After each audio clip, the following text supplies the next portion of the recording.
بسم اللہ الرحمن الرحیم۔ بسم اللہ الرحمن الرحیم۔ ایال المختصر کا 5واں سبق ہے، اور پچھلے سبق میں ہم نے ابتدائی چند کلمات پر بات کر لی ہے، صرف چند باتیں رہ گئی ہیں۔ اس میں سے پہلی یہ ہے کہ مصنف علیہ الرحمہ نے مقام حمد میں لفظ حمد استعمال فرمایا، مقام تعریف میں لفظ حمد استعمال فرمایا۔ شکر اور مدح سے بھی تعریف ممکن تھی، وہ نہیں فرمایا۔ اس کی تفصیلاً وجہ تو آگے خود تفتزانی رحمہ اللہ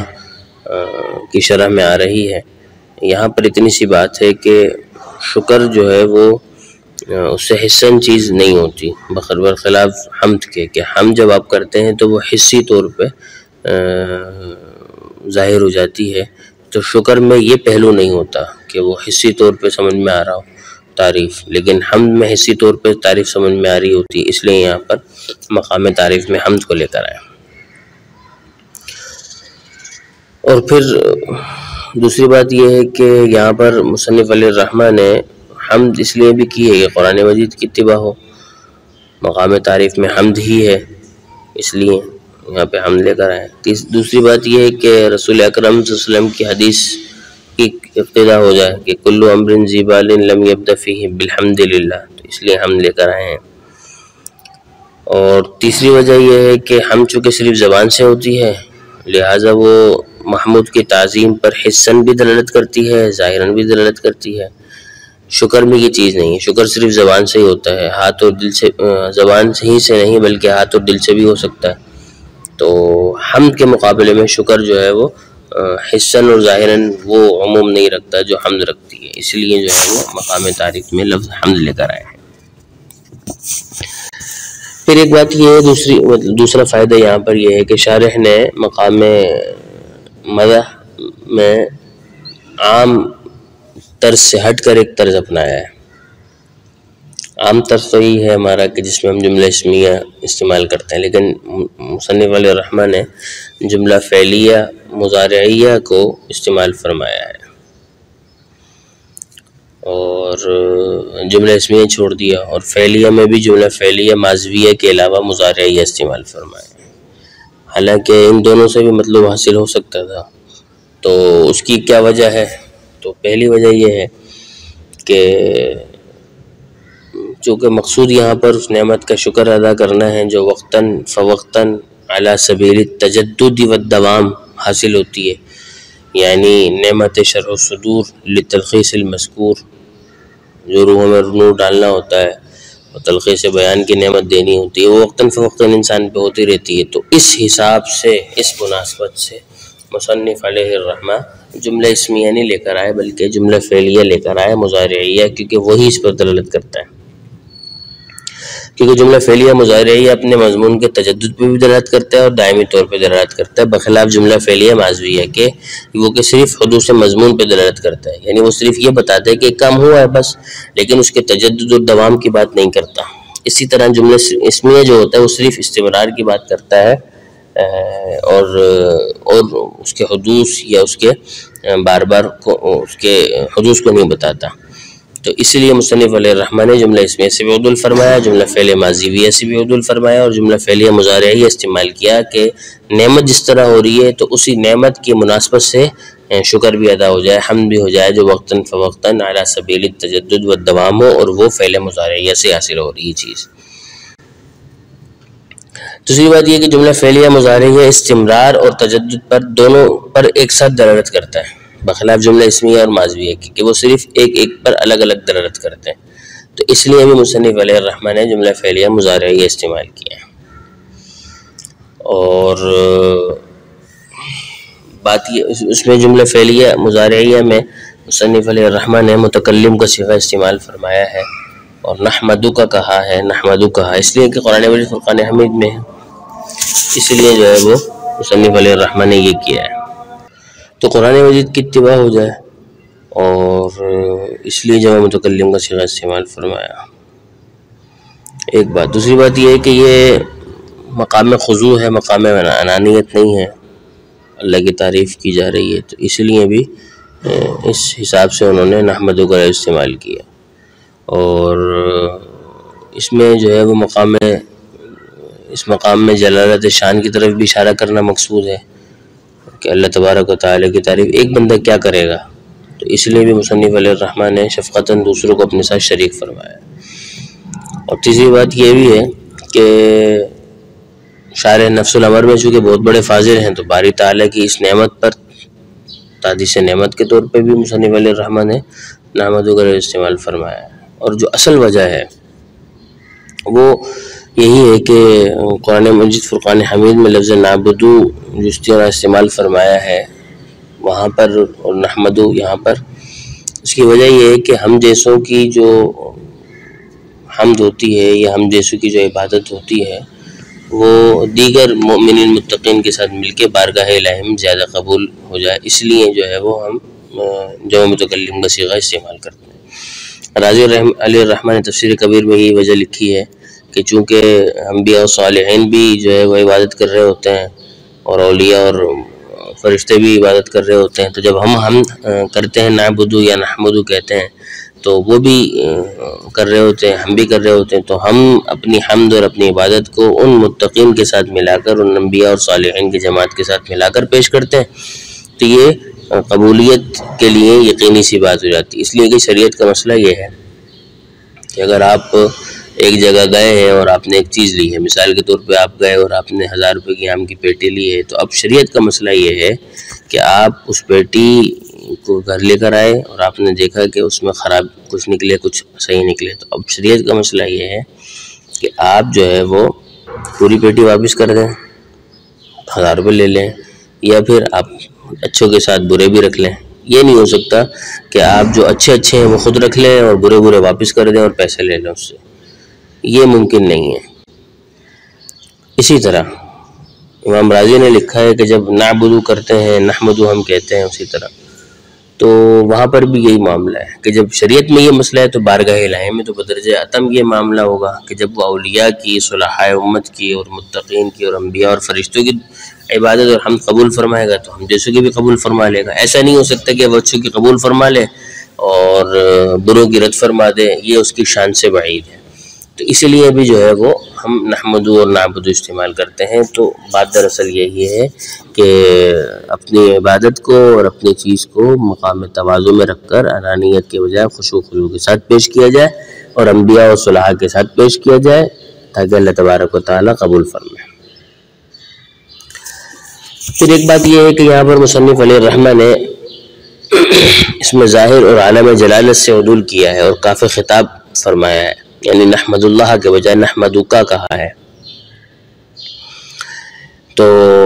اس میں بات یہ ہے کہ بسم اللہ جب کہہ رہے تھے تو اس میں وہاں پر آ گئی بات، اور نحمدک سے یہ کہہ رہے ہیں کہ اب یہ جو میری حمد ہے یہ پوری توجہ اور اقبال کامل کے ساتھ متحقق ہو رہی ہے، گویا کہ میں اب جو ہے وہ باری عز و تعالی کے مشافہتاً تعریف کر رہا ہوں، کیونکہ حدیث میں بھی ہے کہ تعبد اللہ کانک ترہ، تو گویا کہ بسم اللہ کے بعد جب نحمدک کی طرف آ رہے ہیں تو مشافہ مجھے حاصل ہو چکا ہے اور میں مشافہتاً تعریف کر رہا ہوں۔ اب اس تقریر پر یہ کہنا کہ یا من کا جو لفظ ہے مصنف شارح نے استعمال کیا ہے، یہ اس تقریر پر اعتراض کر رہا ہے، یہ اس تقریر کی تردید کر رہا ہے، اس لیے کہ یہ مشافہتاً اور اقبال کی تردید ہے، کیونکہ یا ندائے بعید کے لیے آتی ہے، اور کلمہ من نے تو اس پر مزید مہر بعدیت ثابت کر دی ہے، کیونکہ من جو ہے وہ اس میں ظاہر ہونے کی وجہ سے غیبوبیت پہ دلالت کرتا ہے، تو لہذا یہ تقریر درست نہیں ہے کہ یہاں پر جو ہے وہ نحمدک اقبال کامل اور پوری توجہ کے ساتھ مشافہتاً تعریف ہو رہی ہے، کیونکہ یا من کا لفظ ہی جو ہے اس تقریر کی تردید کر رہا ہے، تو یہ کہنا درست نہیں ہے، اس لیے کہ یا کا جو لفظ ہے پہلے بھی بیان کر چکے ہیں کہ دونوں کے لیے استعمال ہوتا ہے، قریب کے لیے بھی اور بعید کے لیے بھی،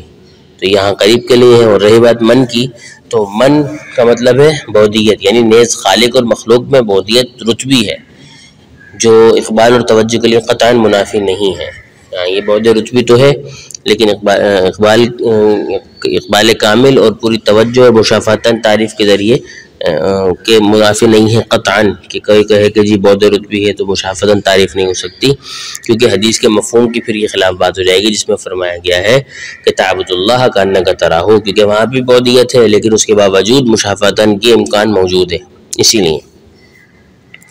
کہنے کا مقصد یہ ہے کہ نحمدو کا میں جو ہے وہ مشافہتاً تعریف کے لیے ہے، اس لیے مصنف علیہ الرحمٰن نے باری تعالیٰ کا اس میں ذات نہیں لیا بلکہ کاف ضمیر سے خطاب فرمایا۔ اس کے بعد مصنف علیہ الرحمٰن نے فرمایا وبعد، یہ وبعد یہ ظرف زمان ہے جس کی 3 حالتیں ہوتی ہیں۔ پہلی حالت تو یہ ہے کہ اس کا مضاف الیہ جو ہے وہ مذکور ہو، دوسری یہ کہ محذوف ہو نسیہ منسیہ ہو، تیسری یہ کہ محذوف منوی ہو۔ اب اگر اس کا مضاف الیہ مذکور ہو یا محذوف نسیہ منسیہ ہو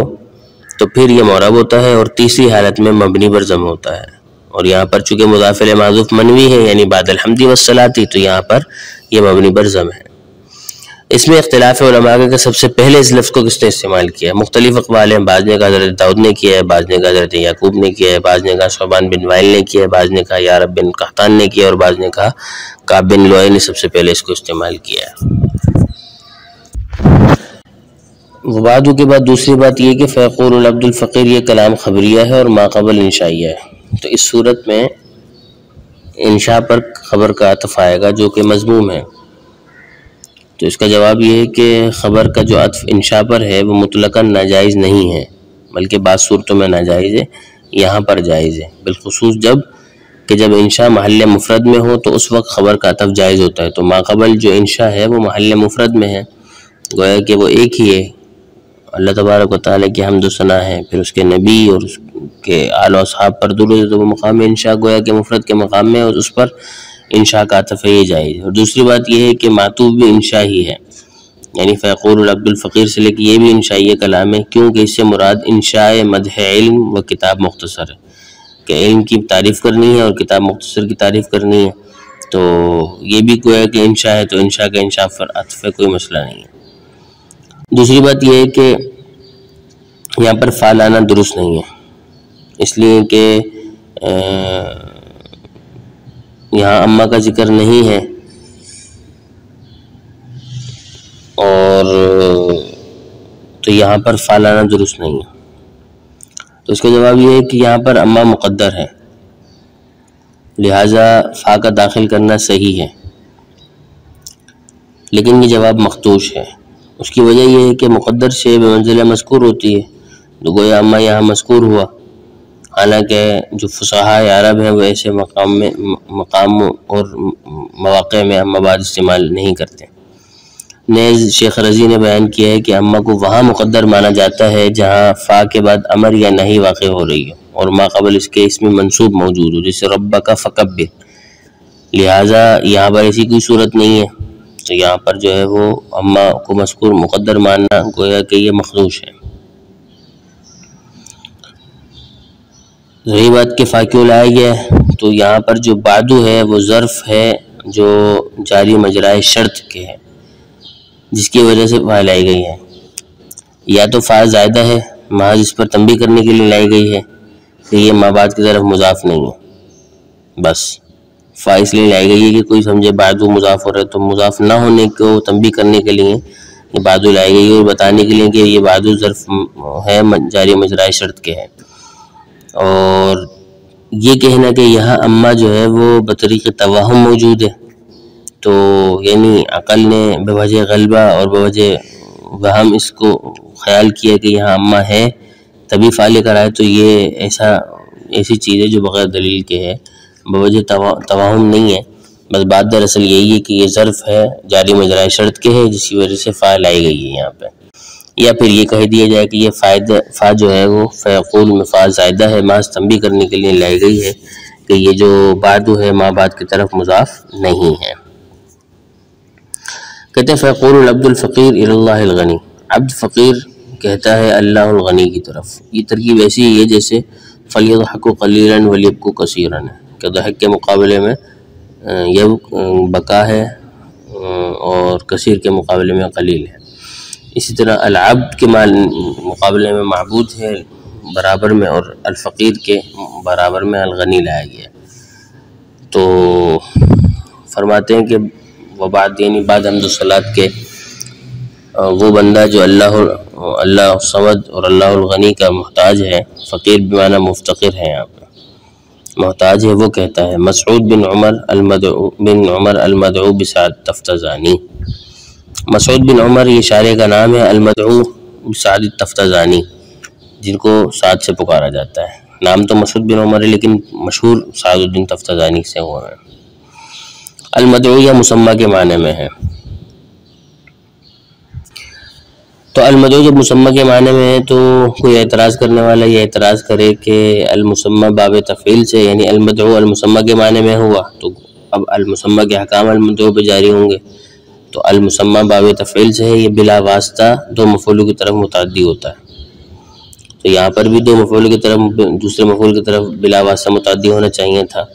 لیکن یہاں پر دوسرے مفعول کی طرف بے واسطہ با متعدی ہو رہا ہے، المدعو بھی